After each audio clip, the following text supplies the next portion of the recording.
Olha, a gente falar em conscientização da raça negra, falar em dia da consciência negra, falar em dia... É uma coisa assim, meio que... É chover no molhado. Mas acontece que nós temos que falar sim desse dia, mas nós temos que falar da luta, que não é só nesse dia que ela acontece. Não é só nesse momento, que daí todo mundo resolve. É que nem quando vai fazer, por exemplo, dia de Nossa Senhora Aparecida. Todo mundo mostra os romeiros caminhando de joelho, a pé, descalço, etc. Como se fosse só aquele dia que Nossa Senhora Aparecida existisse. Mas ela existe todos os dias. E essa luta existe todos os dias. E o Zé Luiz, que está aqui com a gente hoje, que inclusive... eu estou conhecendo hoje um espaço maravilhoso que você vai conhecer comigo também. O Zé Luiz, que é um lutador por essa causa e que está aqui para nos receber hoje, gentilmente, nos ceder um pouco do seu espaço para que a gente pudesse mostrar para vocês e contar um pouquinho dessa história. Tudo bem, meu querido? Primeiro, adorei te ver. Léo, é sempre um prazer te ver. E é sempre um prazer falar da nossa causa com você, até porque você compreende a nossa causa muito mais que muitos negros. Eu, desde quando me conheço por Ponta Grossa, você nos faz entrevistas, desde a época lá do 13 de maio. Eu sou passista do 13 de maio. Saiu comigo na escola de samba, isso em 96, Léo, 96. Veja bem como você nasceu com seu pezinho na senzala. Então, falar com você do movimento negro, falar contigo da nossa luta, dos nossos anseios, dessa inclusão do negro na sociedade, para mim é um prazer imensurável. Olha, vamos começar então, gente, falando assim, aquilo que eu falei, o dia da consciência negra, o dia da conscientização, tudo é um dia, mas a gente vai falar da luta, e o Zé Luiz também falando, além de me mostrar esse espaço maravilhoso, antes nós vamos conhecer um pouco desse espaço, e depois ele vai fazer essa luta para transformar os quilombos, que tem milhares aqui em volta de Ponta Grossa, milhares que eu digo são muitos, não milhares, são muitos, mas que eles estão fazendo um revivamento nesses quilombos, estão fazendo esses quilombos ver as suas necessidades, mas tudo deixa eu falar daqui a pouco. Eu quero que você me fale primeiro, essas roupas, vem aqui do meu lado aqui, e me fale dessas roupas lindas, esse artesanato lindo, o que acontece? Aqui nós não temos só roupa, né? Nós temos toda a indumentária de negros, mas nós temos artesanato feito por aqui, enquanto o Matheus mostra, os nossos diretores, né? A Adriana, a filha do Carlão, o próprio Carlão, que é o nosso presidente, eu sou presidente de exercício, faz todo esse trabalho lindo, maravilhoso, né? Que é vendido para a gente ajudar na construção do nosso espaço. Vocês vendem aonde? Uma vez que você estava me falando que assim é um espaço que ainda me parece não é tão conhecido. Não é conhecido por todos, mas é conhecido por muitos, né? Muitos já vieram aqui e muitos ainda virão. Olha as telhas. Olha que lindas essas telhas. Essa telha dá para fazer aquele peixe na telha? Não, essa é diferente. O peixe que eu faço para você é outra telha. Não vai estragar uma telha linda dessa, né? Verdade. Agora, Zé, é o seguinte, então esse espaço que a gente está conhecendo aqui agora, que vocês estão, acontece capoeira, acontece... Aqui nós temos aula de capoeira, nós temos aula de inglês, nós temos construção de formação, não formação ideológica partidária, mas formação para que esses ativistas do movimento possam estar incluídos na sociedade e lutar pelos seus direitos. Então, nós queremos transformar a sociedade para transformar essa desigualdade que está entre os povos. E isso é uma luta constante, né, Zé? É uma luta constante, uma luta diária, porque quando a gente pensa assim, sabe, eu até estava comentando ontem até lá com o pessoal que foi lá em casa, e falando assim, que eu não consigo entender como é que as pessoas julgam o outro por um tom de pele, por uma opção sexual, por uma opção religiosa, por uma opção de vida, e não veem as qualidades, como não vê os defeitos também. Ô Léo, quem está na luta, quem tem pigmentação de pele negra sabe o que é ser negro nesse país. Não é fácil. É fácil. O racismo que exacerba no nosso país é muito mais forte que antes. Ele é velado. Porque quando você tem a própria conjuntura política, um presidente que é homofóbico, um presidente que é racista, ele transforma aqueles que o seguem também como seguidores nessa condição racista. Seguidores violentos. Violentos. Que tem o aval do cara lá de cima. Que acha que tem o aval. Acha que tem o aval. Então, quando você começa a ver toda essa perspectiva que não tem fundamento para você fazer esse enfrentamento, você tem que transformar outro ser como um ser social que vai se atrelar e integrar nessa luta para ele lutar pelos seus direitos. Não é um direito de poder, é um direito de igualdade, um direito de transformação, um direito de viver. Porque o negro e a negra, quando vem numa religiosidade, ele quer ser aquela religiosidade, mas muitos não deixam. Agora, quando você pega o negro, que além das matrizes africanas, é um ser LGBTI+, ele está arrasado. Tá acabado. Principalmente quando for mulher. Eu fico às vezes imaginando, sabe, Zé, isso que você falou, com essas condições dessa pessoa, o mundo dela deve ser uma constante desgraça que eu digo assim, por não ter esse direito que é seu devido. E quando esse mundo desgraçado que você fala com muita propriedade, ele chega até nós, você transforma esse mundo em luta.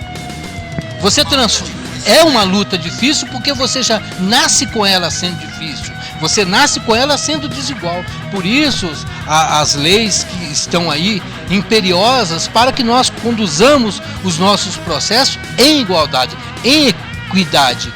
É uma luta equânime e a gente não vai parar. Por que a gente não vai parar? Porque os nossos filhos vão nascer negros, os nossos netos vão nascer negros.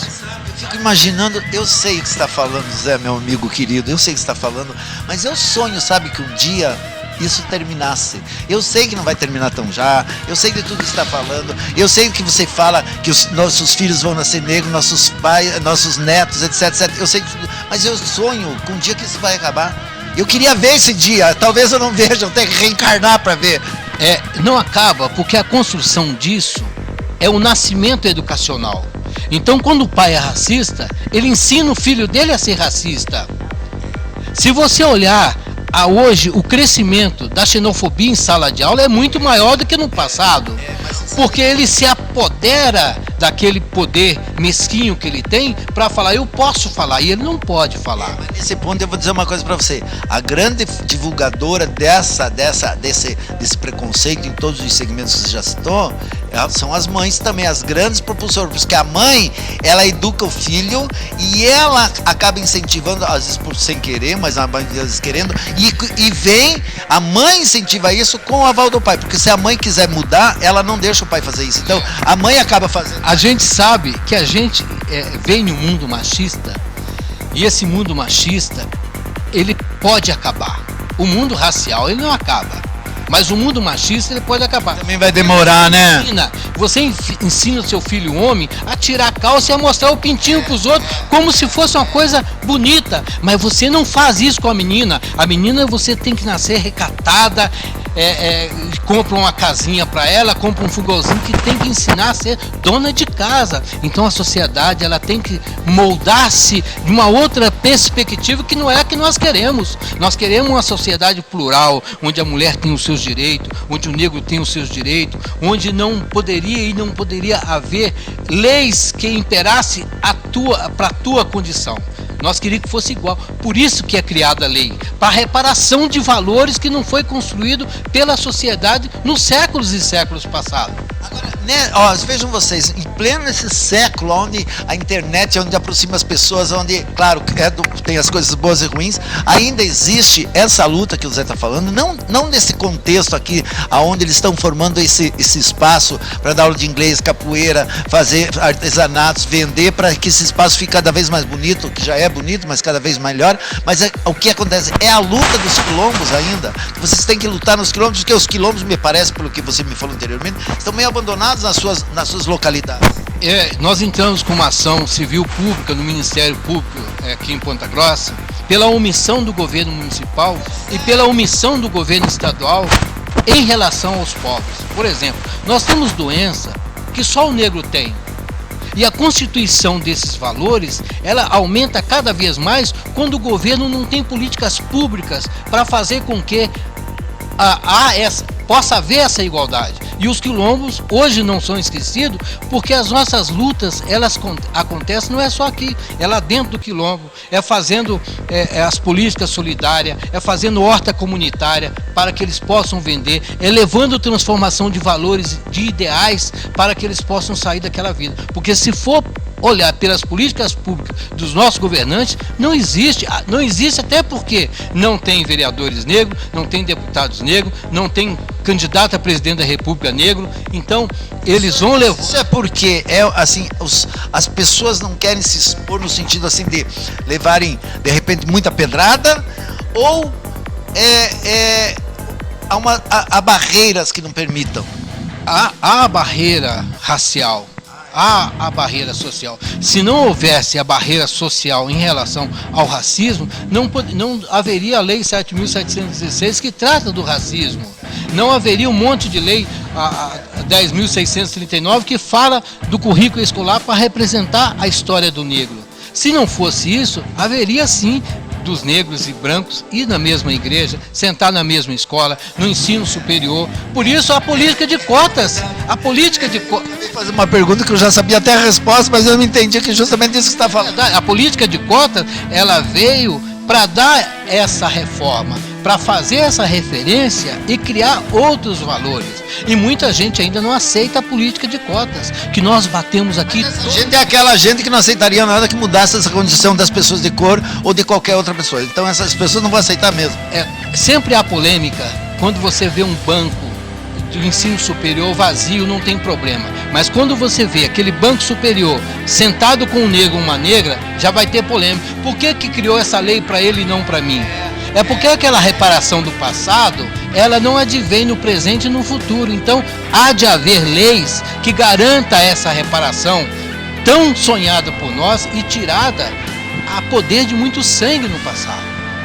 Gente, é o seguinte, eu ficaria com o Zé aqui milhares de horas conversando, porque é um assunto assim que, ao mesmo tempo que eu estou tentando esse bate-papo com ele, que não é uma entrevista, é um bate-papo, eu me sinto cada vez mais indignado à medida que ele vai respondendo, porque eu não consigo ver essa diferença que as pessoas veem. Mas ela existe, claro que eu não sou burro, eu sei que ela existe, e ela é perigosíssima, porque ela não existe declarada. Porque quando é declarada assim, eu não gosto de você, você sabe que eu não gosto de você, não é? Ela é declarada. 10% da população negra se declara racista. 10% se declara racista. Se você vê o contingente de mais ou menos 214 milhões de brasileiros, você sabe que 22, 23 milhões são racistas convictos.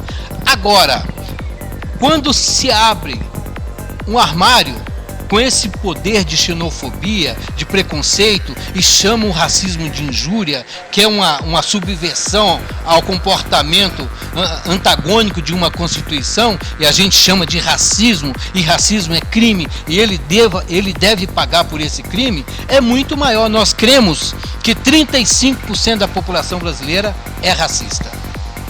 Eu quero continuar essa conversa depois, mas vou combinar aqui para a gente conhecer um desses quilombos, justamente para a gente mostrar essas realidades para vocês. Agora, eu acho que ainda, só para a gente encerrar aqui, Zé, eu acho que as leis brasileiras são muito amenas, são muito mães em relação a essas injúrias, que seja racismo, que seja o que for, em relação ao padrão de cor. Assim como era em questão dos animais, que agora a lei em questão de maus-tratos dos animais, ela foi reformulada e ela é um pouco mais rígida, mas ainda é fraca, porque muitas coisas, assim, acontece um fato desse, daí, mas não é racismo, não é preconceito, a pessoa se expressou diferente, mas a gente sabe que não é isso. É paradoxal isso. Nós queremos que a injúria racial, ela seja um comportamento da Lei 7.716, como racismo. Para você ver que em 2015 e 2018, o Tribunal de Justiça do Distrito Federal, ela agrupou essa lei do racismo com a lei da injúria como racismo, combinado com a Lei 7.716 e com o artigo 3º da Constituição Federal. Então, em Brasília, você não vai ver injúria mais. Todo esse comportamento, ele é racial, e nós queremos que a lei brasileira transforme isso, porque a injúria racial, ela veio da legislação penal de 1940, e a gente não pode ter esse comportamento mais e aceitar esse comportamento de injúria, porque é uma ação civil pública condicionada, ou seja, a pessoa paga a multa e vai embora. E o racismo não, é uma lei, ação pública incondicionada. Ela vai ter que ser presa e não prescreve-se. Então, você vê alguém preso por injúria racial? Não. Porque quando... Nem por racismo não é preso, no final da conta acaba tudo aí. E o próprio delegado, ele tipifica todo o racismo como injúria racial, porque ele também às vezes é racista. Então nós temos que mudar muito o comportamento da legislação brasileira para que nós haveremos de ter esse comportamento mudado em um futuro próximo. Gente, e eu vou dizer uma coisa para vocês. Cada um de nós, independente de lei, nós temos que mudar, nós, nossos filhos, nossos netos, nossos parentes, nossos amigos, nosso grupo de pessoas. É esse pensamento que a gente tem que mudar, porque não vai adiantar lei nenhuma, nem se for condenado à morte, se não mudarmos os nossos pensamentos. E conversar com você sempre é um prazer, meu querido. Este homem é um intelectual inteligentíssimo. Muito obrigado. Obrigado por esse momento, obrigado por essa oportunidade. E quiçá que todos pudessem ser igual a você. Eu sou suspeito a falar porque eu sou teu irmão, sou teu amigo. Mas você é o único de Ponta Grossa. Quando chega esse momento, você está sempre presente em nossas vidas, perguntando quando nós estamos. E as demais da sociedade nos esquece. Esquece que tem um irmão, esquece que tem um companheiro, esquece que tem um negro. E o negro, vidas negras importam. E a gente quer conduzir essa negritude para um Brasil plural que nós queremos e vamos lutar por ele. E sempre lembrando o seguinte, que a cor da pele não modifica o ser humano, modifica o seu caráter. E é isso que a gente tem que pensar. Tomara um dia, que eu já falei, talvez eu não veja, nem você, nem seus filhos, nem seus netos, acabe tudo isso. A gente volta aqui em 2 minutos.